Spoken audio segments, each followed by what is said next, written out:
Hi Sagittarius, here's a general look at your solar chart for May 2012.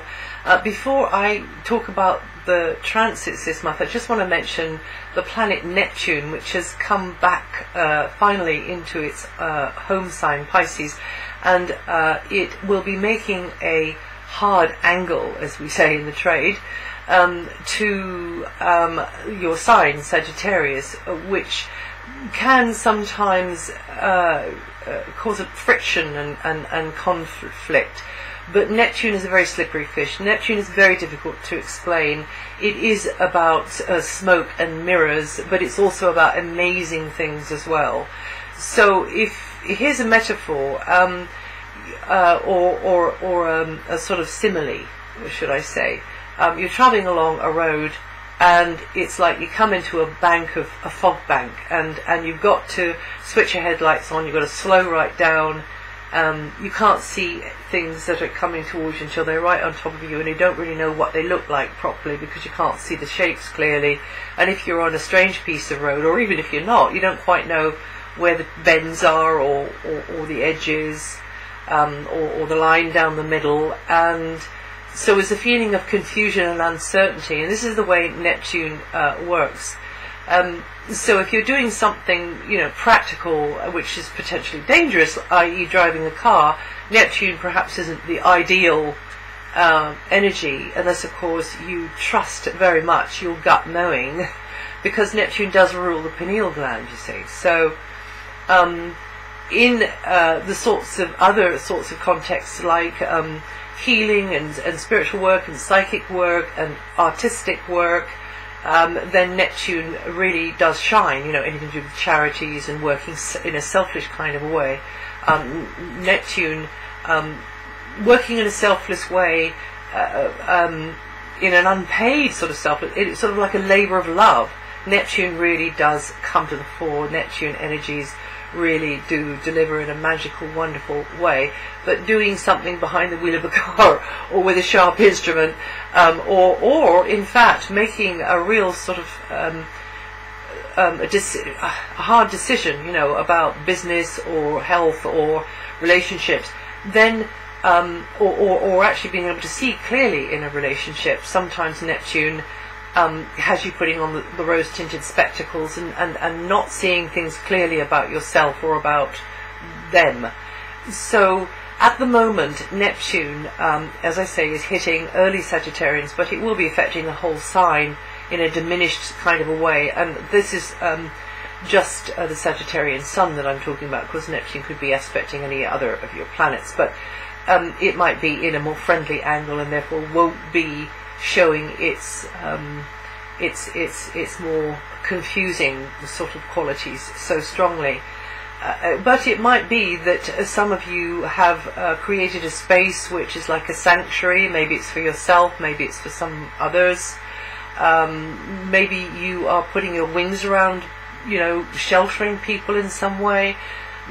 Maybe you're looking to do that. Maybe you are in an isolated sort of environment. You don't quite know, you don't feel certain about family, certain things going on with family, or certain things going on in the neighbourhood, or maybe it's the very ground under your feet, or maybe it's not ground, maybe it's water, which is very Neptunian. So you just don't feel as though you quite belong, or you're wondering, with who or where do I actually belong? So it might be working like that with you, but it might be to do with others around you in the family or the neighbourhood. And for some of you, though, the optimal way this can work is to actually create and use this very private, cloistered space for yourself, or for others, because it's a very selfless energy. Now, having said all that, for this month, May, the sun is always in a very practical area for you at this time of the year, Sagittarius. So this is the time when you've got to keep up with running repairs, maintenance, chores, have a schedule going, niggly details, the things that Sagittarians don't particularly want to have to do. That will be particularly in the second half of the month, the late month. Also, it can be to do with health, and that might be yours, that might be somebody else's. So getting to grips with those, service providers, health providers, or it could be just looking at better diet, exercise regime, and you may be putting more effort into that tray that has all the pending things in it, that's got the dust on it, saying, okay, I've got to roll up my sleeves and deal with all this stuff. So definitely striving to get things running smoothly with work, at home, at work, or with health, yourself or for another. Until August, the planet Venus is going to be in your opposite sign, Gemini, happily, which means that close relationships should get a boost in a general sense. You've got it going for you there. You and someone could really hit it off, or if it's an established relationship with a partner, a love relationship, then it could really give that a boost. But also if it's other kinds of relationships, family relationships, friendships and so on, so that they can all benefit from this energy. But also if you work one-to-one with somebody or a series of others, then that also can benefit from the Venus position here. And Venus does also rule money, so in fact maybe you can team up with somebody and do very well, or better, should I say, financially, or indeed through a partner's contribution or good luck or success, you could benefit, you see. You could benefit in a material sense, or maybe it's simply an emotional sense, like morale, and this all depends on your natal chart. So anyway, it's potentially this Venus transit, which is quite a long one. It's there until August. A good time for cooperative alliances, negotiations, and just feeling more rapport with someone. And definitely also negotiations, buying, selling, getting yourself a bargain, because you just come across better at the moment. Until the 9th, Mercury is in a more entertaining or self-expressive area, which implies more fun or entertainment to be had out of daily encounters, maybe more contact with children for some of you, animals for some of you, and also romantic partners. So admiring glances could be exchanged between you and someone, or it may be that you're just hanging out with people socially that you like to hang out with and whose company you enjoy, or maybe it's to do with pursuits that you get a lot out of that make you feel very empowered. So it might even be work, in fact, but you really enjoy, it's a labor of love, you really enjoy this work.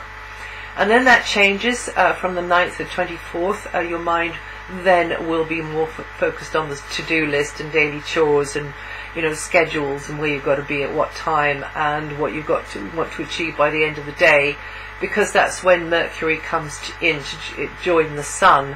So ditto really for what I was saying about how the Sun would be lighting up your solar chart at the beginning here, but definitely your attention will be on the mechanical details of daily life, paperwork, correspondence, emails, all that sort of stuff. And also another way it can work between the 9th and 24th is that you are having to be more skilled, more competent, more efficient, and maybe even adding another string or two to your bow. Mars is also in a very long transit. It's in a very public sector of your solar chart. That can mean various things, but it came in there last November and it will go out in July 2012. So between November and July, you should really be biting the bullet and actually forging ahead, making decisions about where you want to go from here with your life. So no pressure there then. But it might be just a certain area of your life, or maybe it is, the whole deal. And early Sagittarius might be having the Neptune sort of procrastination, escapism, sort of, oh, well, I don't know. But you see, that's fine, because that's the way it's supposed to be. And you will be given guidance if you just stop the chatter in the head, even when you're asleep. So you've got to try and remember your dreams. Or maybe it's not like that, maybe it's a different way, but I'm just trying to give you the gist of it. So with this long Mars transit, you've got to be more of a self-starter when it comes to career aims, when it comes to general life direction, and having to take action, having to just get out and do it. But don't be hasty, because one of Mars's things is that it can make you leap before you've really looked properly. So, you know, it's always a fine line, but just Mars is a helper here. If you don't let him run you ragged, or let him sort of drive straight into a wall, because it's a very masculine energy. It's a very adrenaline type energy. So anyway, just be, as long as you're aware, then, you know, if you play your cards right, you can do very, very well. This area that Mars is in is also about parents, in fact, in more particularly the mother, or a mother figure. It doesn't have to be the actual mother, but it can be. And because Mars can be very assertive, if not even aggressive, and come across as very bold and maybe a bit over the top, then some of you might be crossing swords with those types of people, like parents or mother figures, or in fact you feel that they're coming on too strong to you. Or it might be not that, it might be just somebody who is, you feel, in control or trying to control, always dominating. And that's already been the case since November. So maybe some of you understand what I'm talking about here, because of course Mars is moving its degrees all the time, and it will be not switched on in your chart, or turned the volume up in your chart all the time, just some of the time as it peaks and troughs by degree in relation to your natal chart. So it can be about authority figures, where you cross swords, but also it can be about you learning how to present yourself better. It can be you learning how to really forge ahead with your career, with your ambitions in life, with your direction in life, and they've just got to kind of fit in somehow. Maybe you've got to deal with red tape and bureaucracy. It could be like that as well. But again, it's almost like, you know, you've got to get over all of that those sort of hurdles in order to get to where you want to go, because really a Saggy without a target is a very sad bunny. So no, that's not the way to put it. Is not a happy bunny, even though Sagittarius is of course connected to horses. But anyway, you're usually animal lovers. Yeah, but you can do better if you've got your target there. You are the archer, and you need to aim at your target, and then you'll be fine. So that's the feel anyway of Mars in that area there, and you can look over your shoulder, you know, when this transit's finished in July, and realize that you've come a huge long way with your status, or your standing in the world, or your general direction in life. You've made huge steps towards it, you see. So, you know, use the energy, because it's there to kind of, that wave of energy is there to be your helper at the moment, but you've got to do the work. From the 21st, you will be compromising, or more, or friendship or professional relationship could be getting deeper for you as well. And that's it for May. Now here I've been speaking about the faster moving inner planets, but you've got to set this forecast against the slower moving outer planets, and you want to know what Jupiter's doing at the moment, which is actually in an area to do with work, and finding, you know, yourself perhaps through work, and expanding into new areas of work in your life, and using new methods. That's going to be there until June.